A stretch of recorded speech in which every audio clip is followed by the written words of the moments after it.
Is Mike Babcock up to his old tricks again in Columbus? Hey everyone, Rob Wong joined alongside by Toronto Sun Maple Leafs writer Terry Koshan. And Terry, Mike Babcock once again at the center of some controversy. Earlier in the week, Paul Bissonnette of the Spit and Chicklets podcast reported that several Columbus Blue Jackets players were uncomfortable after new head coach Mike Babcock asked to view their phones and photos on them. Initially, the NHL Terry was satisfied with the response from Blue Jackets captain Boone Jenner, who released a statement, and forward Johnny Gaudreau, who took no issue with the practice. But now it's being reported, Terry, that the NHLPA has been told by some of the younger Blue Jackets players that they were uncomfortable, and now the league and PA are going to look into it even further. Terry, you covered Mike Babcock for a few years in Toronto. What do you make of this latest story to come out of Columbus? Well, we'll see what the extent of it eventually is, Rob. But Babcock can't get out of his own way here. We're getting word now that quote unquote he did the same thing with these photos and looking at photos in Toronto, and from what I've heard, most of it went fairly smoothly. But the fact of the matter is, what did that help lead to in Toronto? Certainly not much success, right? Not in the playoffs, at least. And I know that's been a recurring theme, but he had 3.5 years out of the game, or whatever it's been. I guess it's going to be almost 4. By say out of the game, out of the National Hockey League. And, a lot of us were sitting in our homes doing nothing for a lot of those months, Rob. And perhaps Mike Babcock didn't go over everything he had done with a fine-tooth comb and say, okay, what can I do better? What can I change? What can I leave on the cutting room floor, if you will, to not do again?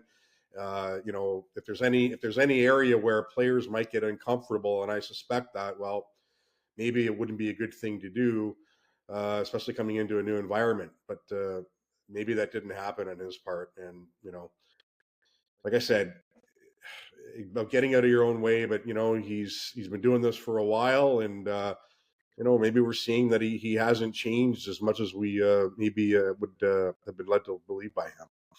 And as you said, we'll wait and see what comes out of this. But does it not feel that this may be the last strike for Mike Babcock if he somehow is relieved of his duties in Columbus as far as NHL opportunities go? Well, you'd think so. I wouldn't have hired him in the first place. I know a lot of people would agree with that.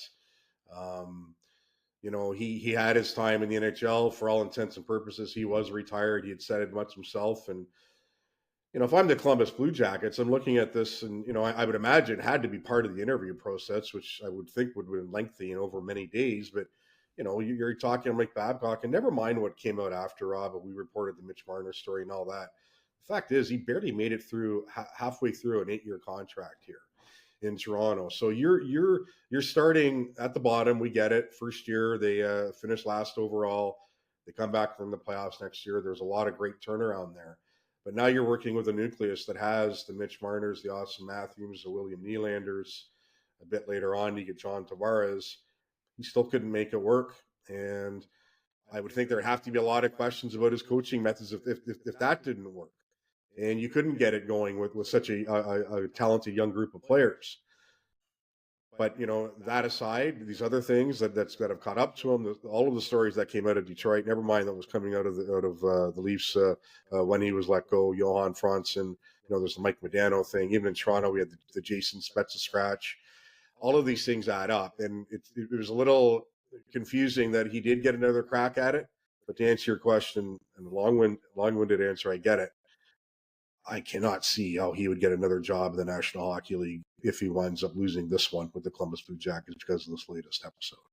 Yeah, definitely not the way the Blue Jackets and Mike Babcock wanted to start off their relationship. For all of Terry's Toronto Maple Leafs and NHL coverage, head over to the Toronto Sun.